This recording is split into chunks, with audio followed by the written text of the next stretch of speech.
Shalom, salam sejahtera buat kita semua. Pada malam hari ini, Bapak Ibu, Saudara-saudara yang dikasihi oleh Tuhan kita Yesus Kristus, kita bertemu kembali dalam persekutuan ibadah rumah tangga yang kesempatan malam hari ini kita akan beribadah di rumah tangga kita masing-masing. Bapak Ibu yang diberkati Tuhan, kita patut menaikkan pujian syukur kehadirat Bapa di surga karena atas perkenaannya kita boleh dikasih kesempatan untuk beribadah, memuji dan membesarkan akan nama Tuhan lewat persekutuan ibadah rumah tangga. Untuk diketahui yang akan memimpin menjadi pelayan firman kita pada malam hari ini, Pendeta Ibu Christine Tangkawaro Piri. Bapak Ibu, Saudara-saudara yang diberkati oleh Tuhan kita Yesus Kristus, marilah kita mempersiapkan hati dan pikiran kita untuk menghadap Tuhan. Jemaat Tuhan, silakan berdiri untuk menghadap Tuhan dan menyembahnya serta memuliakan namanya karena kasih setianya besar atas kita. Kita menghadap Tuhan dengan bernyanyi dalam Kidung Jemaat nomor 227 bait yang pertama, Umat-Mu bersembah sujud.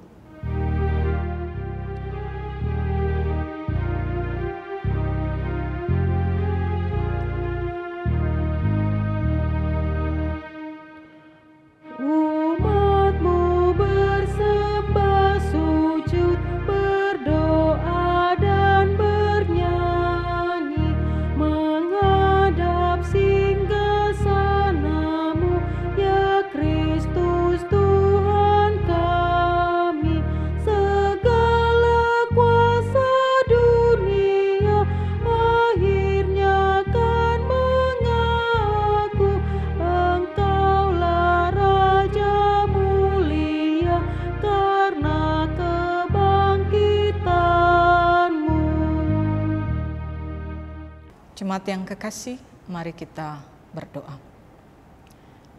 Terima kasih Tuhan Allah Bapa di dalam Yesus Kristus, untuk hari ini kami boleh bersama-sama dengan keluarga kami, suami, istri, anak-anak, orang tua kami, ada dalam persekutuan ibadah keluarga malam hari ini. Biarlah ya Tuhan, persekutuan ibadah kami adalah persekutuan yang bersuka cita, yang bersyukur, yang menaikkan pujian karena kesempatan yang Tuhan berikan ada dalam persekutuan ibadah hari ini, malam hari ini. Berkati kami semua dengan hati yang menaikkan pujian. Biarlah ibadah kami dari awal sampai akhirnya berlangsung di dalam nama Bapa, Putra, dan Roh Kudus. Amin.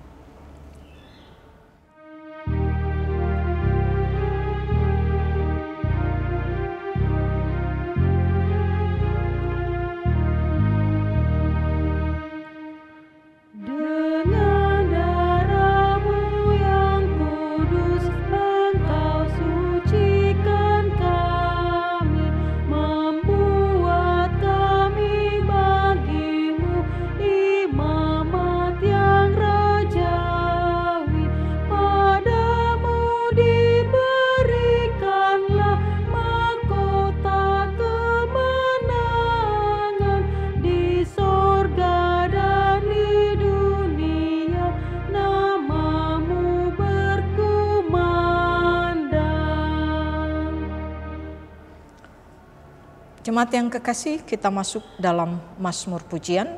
Mazmur Pujian pada malam hari ini terambil dari Mazmur 80 ayat 2 sampai dengan ayat yang ke-12. Mazmur 80 ayat yang kedua sampai dengan ayat yang ke-12. Demikian.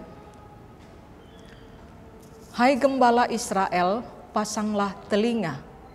Engkau yang menggiring Yusuf sebagai kawanan domba, ya, engkau yang duduk di atas para kerub, tampillah bersinar di depan Efraim dan Benyamin dan Manasye. Bangkitkanlah keperkasaanmu dan datanglah untuk menyelamatkan kami. Ya Allah, pulihkanlah kami, buatlah wajahmu bersinar, maka kami akan selamat. Tuhan Allah semesta alam, berapa lama lagi murkamu menyala sekalipun umatmu berdoa? Engkau memberi mereka makan roti cucuran air mata. Engkau memberi mereka minum air mata berlimpah-limpah. Engkau membuat kami menjadi pokok percederaan tetangga-tetangga kami, dan musuh-musuh kami mengolok-olok kami. Ya Allah semesta alam, pulihkanlah kami, buatlah wajah-Mu bersinar, maka kami akan selamat. Telah Kau ambil pohon anggur dari Mesir, telah Kau halau bangsa-bangsa, lalu Kau tanam pohon itu. Engkau telah menyediakan tempat bagi dia, maka berakarlah ia dalam-dalam dan memenuhi negeri. Gunung-gunung terlindung oleh bayang-bayangnya, dan pohon-pohon aras Allah oleh cabang-cabangnya. Dijulurkannya ranting-rantingnya sampai ke laut, dan pucuk-pucuknya sampai ke sungai Efrat. Demikian Mazmur pujian, kita sambut dengan Kidung Kita Bakti 299, bait 1 sampai dengan bait 3, Ya Allah Bapa, Kau Maha Kasih.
Jemaat yang kekasih, mari kita persiapkan diri kita dalam pemberitaan firman Tuhan. Mari kita siapkan pembacaan hari ini, terambil dari Ibrani 4 ayat 14 sampai ayat 16. Mari kita berdoa, mohon bimbingan Roh Kudus. Kita berdoa.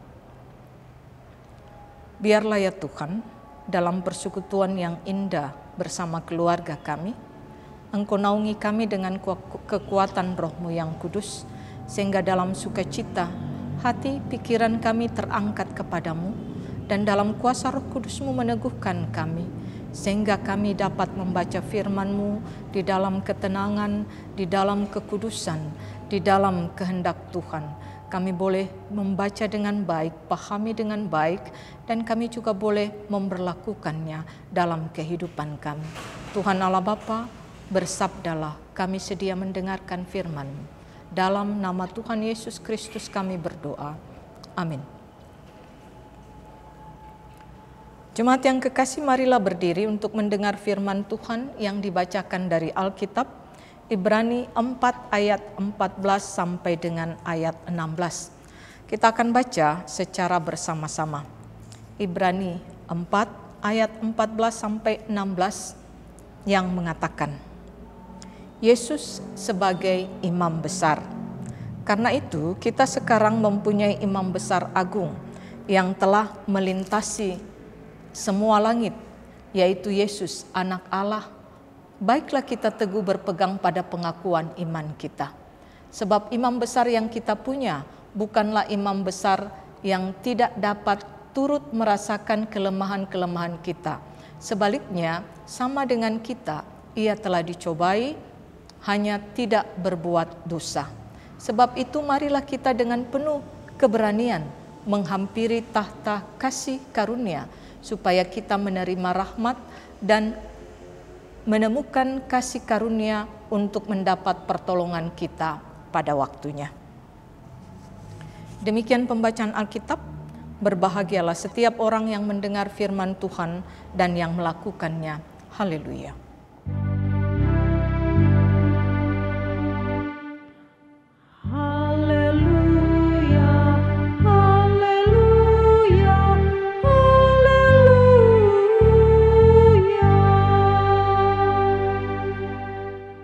Ya, jemaat yang kekasih di dalam Yesus Kristus, selamat malam, shalom. Kita bersyukur hari ini kita boleh beribadah.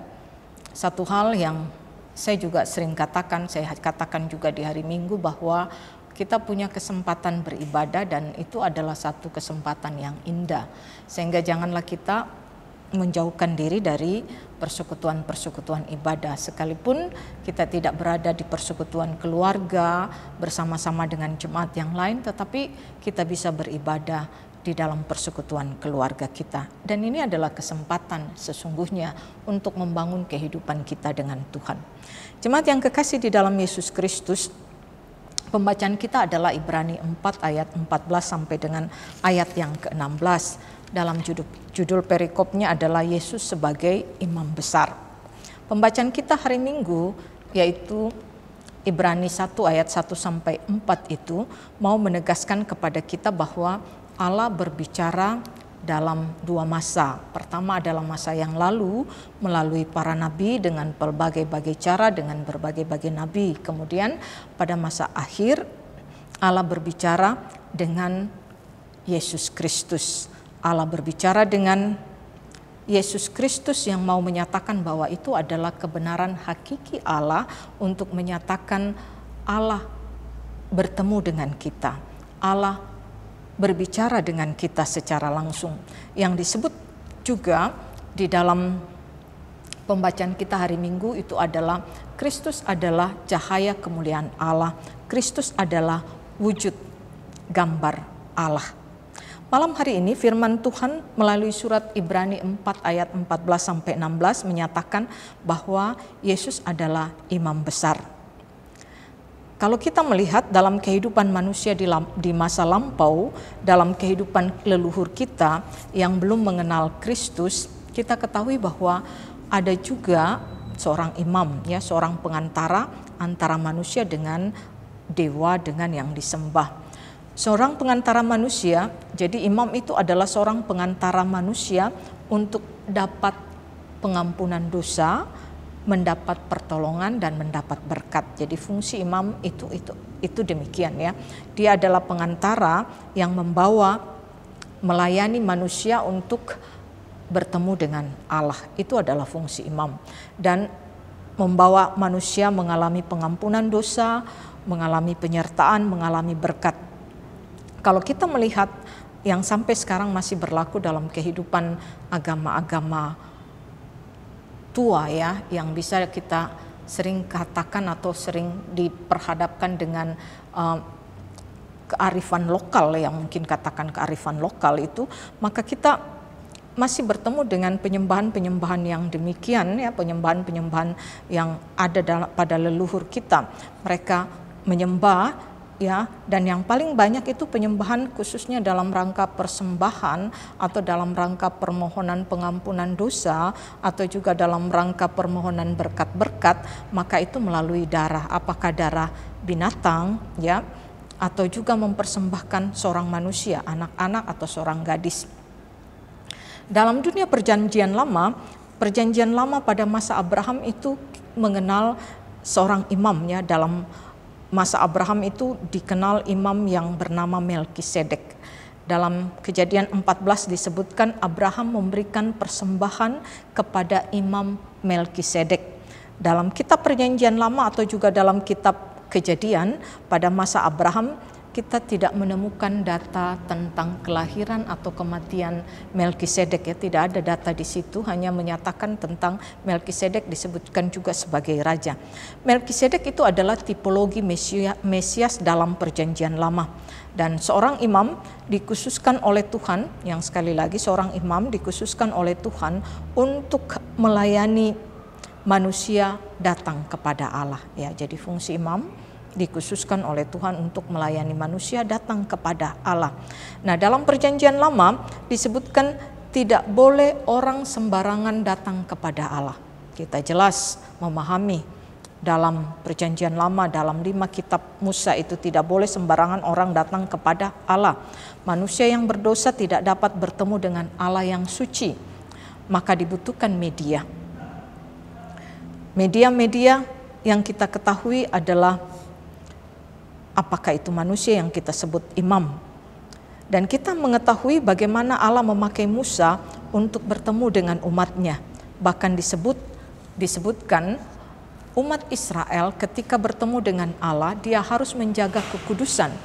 Ia harus menjaga kekudusan, menjaga kesucian supaya mereka bisa dapat bertemu Allah. Jika mereka tidak menjaga kekudusan, bahkan melewati batas-batas yang sudah dibatasi oleh Musa, ya, seperti ketika Musa naik ke gunung Allah, ya, disebutkan di situ Musa membatasi batas-batas. Jika mereka melewati, maka mereka akan mati. Tugas imam melakukan pelayanan pendamaian, meminta penyertaan, pertolongan dan berkat serta memberikan korban kepada Allah. Ini saya ulangi lagi tadi, ya. Jadi tugas imam meminta penyertaan, pertolongan, pengampunan dosa dan berkat kepada Allah. Dalam masa Musa maka dipilihlah kelompok imam. Nah, kelompok imam kita ketahui adalah dari golongan atau dari suku Lewi.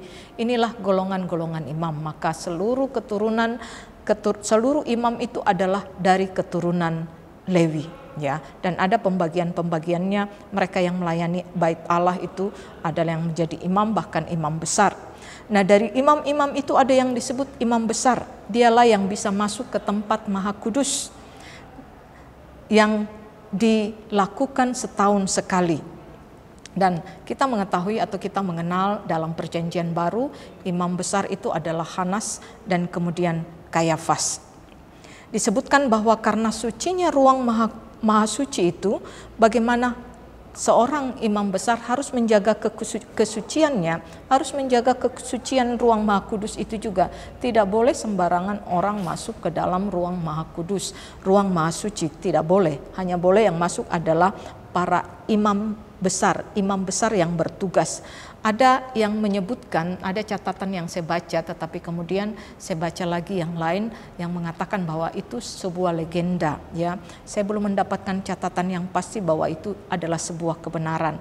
Yang disebutkan bahwa seorang imam yang ada di bait, yang ada di ruang Maha Suci itu mengenakan bel dengan ada tali di kakinya, sehingga ketika dia masih hidup melakukan aktivitas di ruang Maha Suci itu, maka akan terdengar bunyi bel, ya, bunyi gemerincing bel. Tetapi ketika bel itu sudah tidak berbunyi, maka itu menyatakan bahwa imam besar ini sudah mati, ya. Maka yang mati itu harus kemudian dikeluarkan dari ruang Maha Kudus. Dan karena tidak boleh sembarang orang masuk ke ruang Maha Kudus ini, maka dikatakan ada tali di kakinya, maka dia ditarik dengan tali. Tetapi saya tidak mendapatkan satu catatan atau buku khusus yang menyatakan ini. Mungkin ada, tetapi saya belum membaca bahwa ini memang menjadi sesuatu yang nyata, bukan sebuah legenda, ya. Ada yang mengatakan ini legenda, tetapi ini mau menyatakan bagaimana kekudusan ruang Maha Kudus itu terjadi atau menjadi bagian kekudusan ruang Maha Kudus itu harus dijaga. Dan seorang imam itu adalah orang yang harus sangat kudus, menjaga kekudusan dalam kehidupan mereka. Bapak Ibu jemaat yang kekasih di dalam Yesus Kristus, tetapi penulis Ibrani mau mengatakan bahwa Yesus adalah imam besar yang telah mengatasi semua langit. Ya, jadi Yesus adalah imam besar yang telah mengatasi semua langit. Hanya kepada Dia kita berpegang teguh. Semua langit di sini bermakna Yesus tidak dibatasi oleh ruang dan waktu tertentu, ya. Jadi Ia tidak hanya hadir ketika Yesus datang ke dunia, ketika Ia menjalankan tugas penebusannya di dunia. Ini bermakna bahwa Yesus ada dari kekal sampai kekal. Jadi Yesus adalah imam besar yang agung yang mengatasi segala langit. Ia Ia ada dari kekal sampai kekal. Ia ada pada peristiwa penciptaan. Ia ada dalam peristiwa perjanjian lama. Dan ia hadir di dalam keimamannya di dalam dunia. Dan imam besar Yesus Kristus adalah imam besar yang tidak sama dengan yang lain, yang menjadi pengantara melalui darah korban ya. Jadi fungsi imam adalah menjadi pengantara. Dia memberkati korban-korban persembahan, dia memberkati semua korban-korban persembahan yang diberikan kepada Tuhan. Itu adalah fungsi seorang imam. Tetapi Yesus tidak. Ya, bagaimana Yesus merasakan, disebutkan bahwa ia merasakan kelemahan-kelemahan kita. Jadi sebagai imam, dia juga turut merasakan kelemahan-kelemahan kita. Inilah yang disebutkan. Cara paling tepat untuk mengubah sesuatu dalam kehidupan kita, cara paling tepat untuk mengubah sesuatu adalah kita masuk ke dunianya ya. Jadi kita masuk ke dunia yang akan diubah ya. Jadi untuk mengubah sesuatu dalam kehidupan, maka kita masuk ke dunia yang akan diubah itu.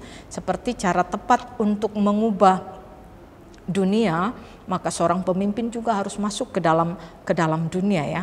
Seorang raja harus masuk ke dalam kehidupan rakyatnya. Jadi seorang pemimpin yang mau mengubah kehidupan kepemimpinannya, seorang raja yang mau mengubah kehidupan kerajaannya untuk menjadi yang terbaik, dia mengerti bagaimana kehidupan rakyatnya, kehidupan rakyat jelatanya, maka dia harus melihat, dia harus terjun, bahkan dia harus menjadi seperti rakyat jelata.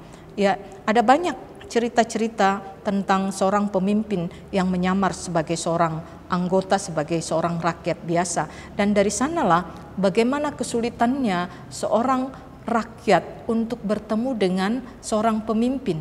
Bagaimana seorang pemimpin itu susah juga untuk bertemu dengan rakyatnya. Ada protokoler ya, ada aturan-aturan yang begitu mengikat sehingga tidak mudah seorang rakyat bisa bertemu dengan raja. Tidak mudah raja tiba-tiba saja bertemu dengan seorang rakyat. Sekalipun di era-era kepemimpinan kita atau di dunia kita di Indonesia ataupun di berbagai tempat ada para pemimpin, para presiden juga yang menerobos tata atau satu aturan-aturan yang demikian. Katakanlah, saya tidak bukan mau mengangkat, tetapi katakanlah bagaimana Jokowi juga menerobos aturan-aturan yang kemudian bertemu langsung dengan rakyatnya.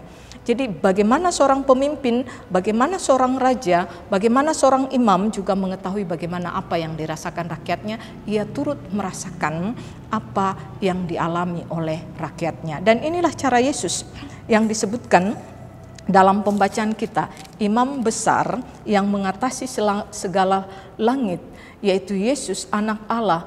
Baiklah kita teguh berpegang pada pengakuan iman kita, sebab imam besar yang kita punya bukanlah imam besar yang tidak dapat turut merasakan kelemahan-kelemahan kita, sebaliknya sama dengan kita.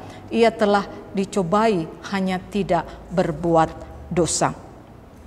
Jemaat yang kekasih di dalam Yesus Kristus, ini menegaskan bahwa Yesus yang adalah imam besar, dia merasakan kelemahan-kelemahan manusia, yaitu dia sama dengan manusia. Ia menjadi sama dengan manusia. Yang oleh Filipi katakan bahwa Rasul Paulus di Filipi katakan telah mengosongkan dirinya menjadi sama dengan manusia. Ia menjadi sama dengan manusia, lahir sebagai manusia karena dia benar-benar manusia. Merasakan kesakitan, penderitaan, merasakan hal-hal yang dialami oleh manusia, bahkan yang paling utama adalah bagaimana dia mengorbankan dirinya dengan mati di kayu salib. Tubuh dan darah Yesus dipersembahkan kepada Allah untuk penebusan dosa manusia. Sehingga ketika kita mengikuti perjamuan kudus, mari kita pahami ya, bahwa dalam perjamuan kudus itu mengingatkan kita pengorbanan Yesus dengan tubuhnya, pengorbanan Yesus dengan darahnya. Ia adalah imam besar dan ia adalah korban itu sendiri supaya kesempurnaan penyelamatan Allah berlangsung bukan berulang kali tetapi satu kali untuk selama-lamanya. Inilah yang mau dinyatakan kepada seluruh penerima surat Ibrani termasuk saya dan jemaat yang kekasih. Kita bersyukur memiliki Tuhan dan Juru Selamat yang menjadi imam besar sekaligus korban keselamatan, supaya kita beroleh keselamatan dunia dan sorga. Dengan penebusan kita tidak lagi takut. Jadi dengan penebusan Kristus kita tidak lagi takut datang kepada Allah, kehadirat Allah. Tetapi kita memiliki keberanian untuk datang ke hadirat Allah. Kita memiliki keberanian karena kita tidak dibatasi dengan kamu berdosa, kamu tidak layak. Kamu jahat, kamu tidak layak. Ya, saya katakan juga di hari Minggu, kamu memiliki satu perbuatan yang sangat tercela, kamu tidak layak. Tetapi dengan kasih-Nya, dengan darah-Nya, dengan pengorbanannya di kayu salib itu mau menegaskan bahwa Allah di dalam Yesus Kristus menerima setiap orang dengan dosa yang berat sekalipun untuk datang kepadanya. Tetapi kita datang dengan apa? Kita datang dalam pengakuan iman, kita datang dalam pertobatan, dan kita tentunya akan mengalami pengampunan dosa untuk selama-lamanya dan penyertaan serta berkat dari Allah. Tetapi haruslah kita pahami juga di sini bahwa kita harus datang mengaku dosa dan bertobat secara sungguh-sungguh. Jemaat yang kekasih di dalam Yesus Kristus, untuk datang kepada Allah kita tidak membutuhkan korban seperti dunia perjanjian lama, seperti mungkin juga dalam dunia agama-agama animisme dan dinamisme. Kita tidak lagi perlu mencari lembu sapi, kambing domba, burung merpati, ya. Bahkan mungkin kita tidak membutuhkan pastor atau pendeta. Ya. Pendeta atau pastor sebagai imam, ia tidak memiliki kekuatan untuk pengampunan dosa manusia. Saya tegaskan bahwa pendeta atau pastor tidak memiliki kekuatan untuk memberikan pengampunan kepada dosa manusia, tetapi ia memiliki kewenangan untuk membawa Anda, membawa saya dan saudara, membawa jemaat memahami bahwa kita memerlukan Kristus, Sang Imam Besar. Hal ini menjelaskan ketika kita sebagai imam-imam di gereja, ya imam di gereja bukan hanya pendeta ya, tapi imam di gereja adalah para majelis juga mau menyatakan bagaimana kita harus menjaga kekudusan kita. Kita harus menjaga kehidupan yang kudus di hadapan Allah dan di hadapan jemaat. Bagaimana kita harus hidup dalam kebenaran, bagaimana kita harus hidup dalam kekudusan, bagaimana kita harus hidup juga dalam moral kita, sehingga ini menjadi bagian kita dalam kehidupan kita sebagai imam. Kita bersyukur karena Kristus menjadi imam besar kita yang bukan hanya sebagai imam, tetapi Yesus juga menjadikan dirinya korban. Sehingga keimaman Yesus menjadi sempurna untuk manusia. Menjadi korban adalah dengan menjadi manusia 100%. Manusia 100% tetapi juga Allah 100%. Harus kita pahami ini ya, bahwa Yesus adalah manusia, dalam kodratnya manusia 100%, tetapi Yesus adalah Allah 100%. Yang mau menjelaskan bahwa dalam keimamannya dia menjadi manusia, menebus dosa manusia, tetapi dia tidak berdosa. Dan bukan Yesus sebagai bagian dalam kehidupan kita, dalam pengakuan kita kepada Allah, itu dalam pengakuan iman kita setiap minggu kita mengaku percaya kepada Allah ya. Jadi kita mengaku dalam pengakuan iman, kita mengaku percaya kepada Allah, percaya kepada Yesus Kristus anaknya yang tunggal, yang menjelaskan kepada kita dalam kehidupan kita, dalam kemanusiaannya, tetapi ia kembali ke hadiratnya yang mulia. Jadi pengakuan sebagai Allah yang datang sebagai manusia, dilahirkan dalam perawan Maria, itu pengakuan iman kita, tetapi pada hari yang mati dikuburkan, pada hari yang ketiga ia naik ke sorga, mau menyatakan Yesus kembali ke tempatnya, ke tempatnya semula di sebelah kanan Allah Bapa. Ungkapan di sebelah kanan Allah Bapa ini mau menyatakan disitulah satu tempat yang mulia, yang bukan berarti oh dia di sebelah kanan Allah Bapa, oh Yesus ada dua tempat, tetapi mau menyatakan kesatuan dengan Allah Bapa. Maka Yesus kembali kepada keberadaannya, kepada keberadaannya yang semula. Jemaat yang kekasih, kita bersyukur untuk Kristus karena dengannya kita memiliki kesempatan tanpa biaya ya. Kita tidak perlu membeli seekor domba, membeli seekor kambing, memberi seekor lembu untuk beroleh pengampunan. Yang hanya dibutuhkan kekuatan untuk mendengar, kekuatan untuk percaya, kekuatan untuk berbuat, supaya keselamatan dunia dan surga menjadi milik kita. Firman Tuhan jelas berkata demikian, iman bertumbuh dari pendengaran akan firman Tuhan. Roma 10 ayat 17. Dan juga Roma 10 ayat 9 sampai 10 mengatakan, jika kamu mengaku dengan mulutmu bahwa Yesus adalah Tuhan dan percaya dalam hatimu bahwa Allah telah membangkitkan Dia dari antara orang mati, maka kamu akan selamat. Maka kamu akan diselamatkan. Kemudian karena dengan hati orang percaya dan dibenarkan, dan dengan mulut orang mengaku dan diselamatkan. Dan juga dalam Kisah Para Rasul 16 ayat 31 dikatakan, percayalah kepadaku maka engkau dan seisi rumahmu akan selamat. Dan kita juga mari perhatikan Yakobus 2 ayat 17, iman tanpa perbuatan adalah mati. Maka jelas di sini mau mengatakan kepada kita, marilah kita mengaku dengan hati, dengan mulut dan perbuatan kita akan Yesus Kristus Sang Imam Besar, Tuhan dan Juru Selamat kita.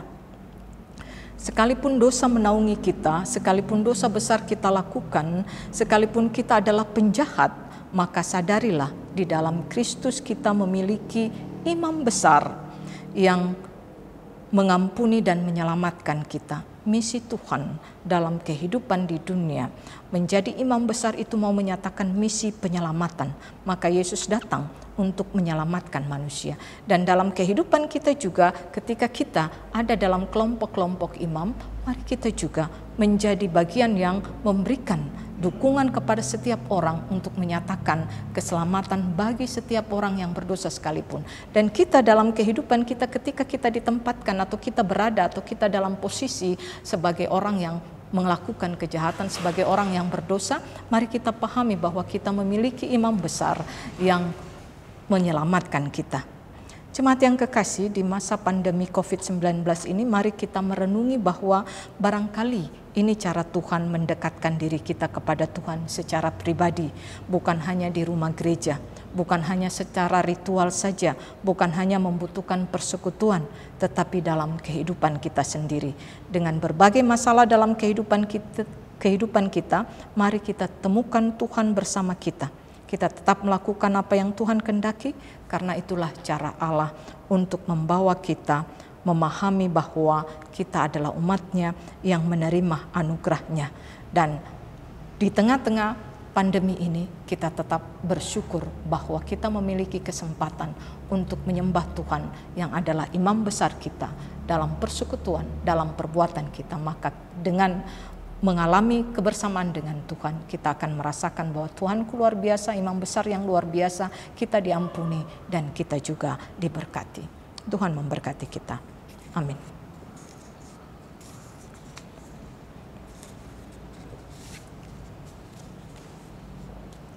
Jemaat yang kekasih, mari kita merespon pemberitaan firman Tuhan dengan menyanyi Kidung Jemaat 242 bait 1 dan 4, muliakan Allah Bapa.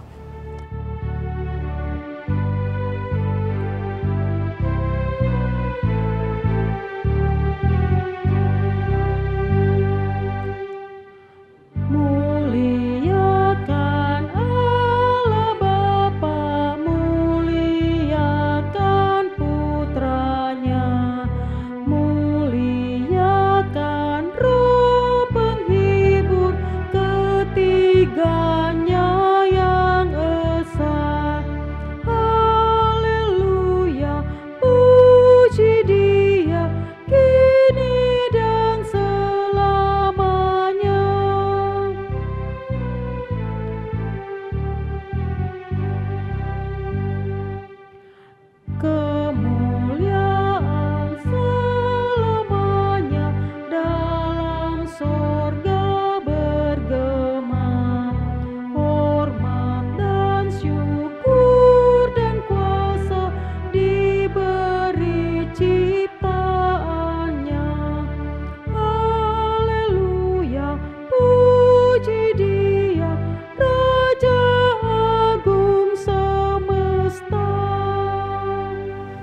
Mari kita satu di dalam doa syafaat, kita berdoa.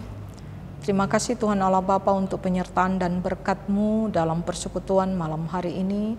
Engkau memberkati kami dengan firman-Mu untuk ada dalam pengakuan iman kami bahwa Engkau imam besar agung kami yang kami syukuri dalam dan imani dalam kehidupan kami sehingga kami diselamatkan dalam kehidupan kami. Kami datang kepadamu dengan keberanian karena Engkau menyelamatkan kami, Engkau mematahkan batasan-batasan dalam kehidupan kami dan kami boleh langsung datang kepadamu. Berkenan memberkati kami, ya Tuhan, supaya kami tidak malu, kami tidak membiarkan diri kami jauh dari Engkau, dan kami mampu memahami bahwa hanya kepadamu kami dapat memohon, meminta, mengalami penyertaan dan pertolongan Tuhan. Terpujilah nama-Mu ya Tuhan, berkati satu persatu kami, masing-masing pribadi, masing-masing keluarga yang beribadah pada malam hari ini. Engkau berkati kami supaya kami bersyukur atas penyertaan dan pertolongan Tuhan. Biarlah ya Tuhan kami mampu melihat Engkau Tuhan Allah Bapa di dalam Yesus Kristus, Allah kami yang luar biasa, imam besar kami yang selalu menyertai dan memberkati kami, sehingga kami juga boleh melakukan bagian-bagian kami dalam kehidupan kami, baik sebagai pribadi, baik sebagai keluarga, baik sebagai istri, baik sebagai suami, baik sebagai orang tua, baik sebagai anak-anak. Ya Tuhan Allah Bapa di dalam Yesus Kristus, layakkan kami dalam kehidupan kami menyembah-Mu sebagai imam besar agung kami dengan memberikan persembahan-persembahan dalam pengakuan iman dalam perbuatan kami, sehingga iman kami adalah iman yang berbuat, pengakuan kami dalam hati dan juga pengakuan kami di dalam mulut kami. Kami senantiasa memberikan pendengaran kami kepada firman-Mu sehingga menjadi satu kekuatan kami untuk bertumbuh di dalam Engkau. Terpujilah nama-Mu ya Tuhan. Kami berdoa untuk kami yang berduka, mereka-mereka yang berduka cita. Kami berdoa ya Tuhan untuk keluarga Penu Tambun. Engkau berkati akan keluarga yang berduka cita ini ya Tuhan. Engkau beri kekuatan, Engkau beri penghiburan, Engkau berikan pemahaman bahwa Tuhan tidak meninggalkan mereka, Tuhan menyertai mereka. Kami juga mau berdoa untuk keluarga Fort Lumintang, karena Engkau juga telah memanggil, memuliakan orang tua yang kekasih. Ya Tuhan Allah Bapa, berkati keluarga ini, teguhkan mereka, dan berkati akan segala perencanaan-perencanaan yang ada dalam keluarga ini. Semua kami yang berduka cita ya Tuhan, yang tidak kami ketahui, Engkau teguhkan mereka untuk memahami bahwa Tuhan bersama mereka, Tuhan menyertai, Tuhan memampukan mereka untuk menghadapi segala pergumulan dan duka cita. Dan Tuhan akan selalu memberikan kekuatan dan penghiburan. Tuhan Allah Bapa, di dalam Yesus Kristus kami berdoa untuk segala pergumulan kami masing-masing secara pribadi dalam kehidupan ekonomi di masa pandemi COVID-19. Mampukan kami melihat anugerah Tuhan dan kami boleh bijak menyikapi segala masalah-masalah yang kami hadapi, karena dengan kekuatan kuasa-Mu kami percaya kami mampu menghadapi masalah-masalah persoalan ekonomi yang kami hadapi. Bahkan kami percaya Tuhan akan memberkati kami dan memberikan kami berkat-berkat sesuai dengan kehendak-Mu, sesuai dengan kelimpahan kasih karunia-Mu. Terima kasih Bapa di surga, kami mau berdoa untuk setiap pergumulan-pergumulan jemaat apapun itu dalam kehidupan mereka. Maka ya Tuhan, dengarkan pergumulan-pergumulan mereka, sendengkan telinga-Mu, jamah mereka baik yang sakit ya Tuhan, Engkau teguhkan dan pulihkan mereka yang di rumah sakit maupun di rumah mereka masing-masing. Ya Bapa, di dalam Yesus Kristus segala sukacita karena hari ulang tahun pernikahan, karena sukacita apapun ya Tuhan Allah Bapa, hari ulang tahun kelahiran, sukacita dalam kehidupan pekerjaan, sukacita dalam kehidupan keluarga. Terima kasih Bapa, karena semua yang baik berasal daripada-Mu, dan ajarlah kami selalu bersyukur dalam perkataan dan perbuatan kami. Terima kasih, kami mau berdoa untuk seluruh penata layanan gereja-Mu. Berkatilah semua program-program kerja, semua pelayanan-pelayanan baik dari Pelkat PA, Pelkat PT, Gerakan Pemuda, Pelkat PKLU, PKB, PKP yang saat ini belum terlaksana secara daring ya Tuhan, tetapi ibadah-ibadah yang berlangsung secara daring Engkau berkati, sertai supaya itu boleh menjadi satu berkat pelayanan dalam kehidupan jemaat-Mu, kemuliaan bagi nama-Mu dan sukacita bagi jemaat, dan berkati peran multimedia, mampukan mereka juga melakukan tugas mereka dengan penuh sukacita. Hikmat, kekuatan, dan Roh Kudus Engkau berikan bagi mereka. Ya Bapa, terima kasih Bapa, Engkau berkati akan bangsa negara kami, pemeliharaan-Mu Engkau berikan bagi bangsa dan negara kami untuk melewati proses-proses untuk keseru pandemi ataupun untuk kami mampu menghadapi pandemi ini, dan kehidupan perekonomian boleh kembali aktif, boleh menjadi bagian di mana banyak orang yang terpuruk boleh bangkit kembali. Kami percaya ketika kami mengandalkan Engkau, maka pemulihan, kepulihan akan menjadi bagian kami. Sekali lagi ya Tuhan, berkati akan bangsa negara kami. Terpujilah nama-Mu ya Tuhan, terima kasih. Inilah doa kami. Kami bawa di dalam nama Tuhan Yesus Kristus yang telah mengajar kami berdoa. Bapa kami yang di sorga, dikuduskanlah nama-Mu. Datanglah kerajaan-Mu, jadilah kehendak-Mu di bumi seperti di sorga. Berikanlah kami pada hari ini makanan kami yang secukupnya, dan ampunilah kami akan segala kesalahan kami, seperti kami juga mengampuni orang yang bersalah kepada kami. Dan janganlah membawa kami ke dalam pencobaan, tetapi lepaskanlah kami daripada yang jahat.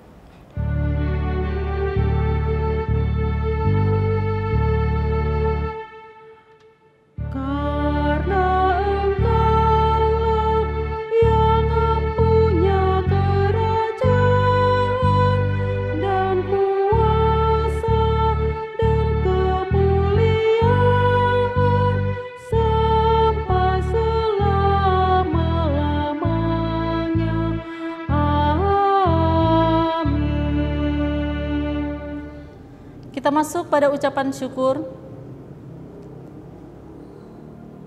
Dengan lembut dan penuh kasih, Allah telah menyapa kita dalam firman-Nya. Marilah kita ungkapkan syukur bagi Allah untuk kasih-Nya bagi kita. Berilah persembahan dengan sukacita, dengan kerelaan hati. Ingatlah pesan Alkitab.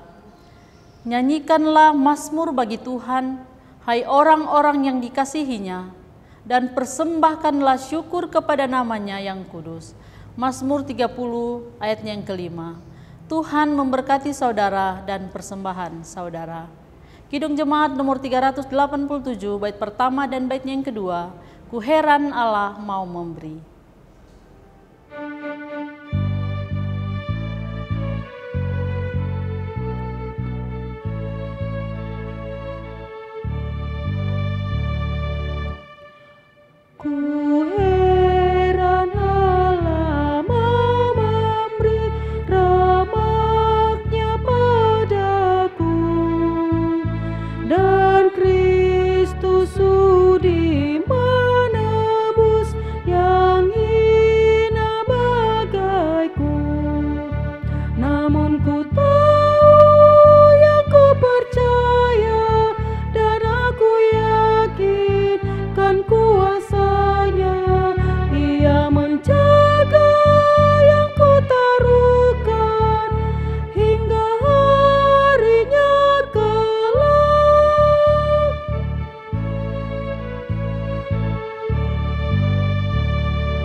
Saya undang jemaat untuk berdiri dan mari kita doakan persembahan kita pada malam hari ini.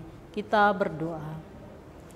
Allah Bapa di surga, kembali kami datang menghadap Dikau, menaikkan pujian syukur limpah banyak terima kasih, karena kasih-Mu begitu besar akan berlaku dalam kehidupan kami.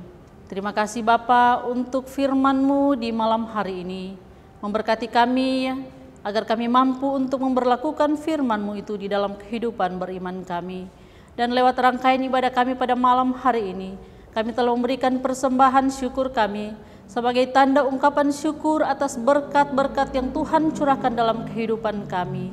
Kami mohon ya Bapa, Engkau terima, sucikan dan kuduskan persembahan kami ini, agar guna untuk hormat dan kemuliaan bagi nama Tuhan. Inilah doa kami naikkan hanya di dalam nama Yesus Kristus, Tuhan dan Juru Selamat kami yang hidup. Amin. Jemaat yang kekasih, kita tetap berdiri. Pergilah dalam damai sejahtera Allah dan lakukanlah firman Tuhan yang sudah kita dengar bersama. Mari kita menyanyi Kitab Bakti 270 bait 1 dan bait yang kedua, taat setia bertekad yang bulat.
Jemaat, mari kita tutup ibadah keluarga kita pada malam hari ini. Kita satukan hati, kita berdoa.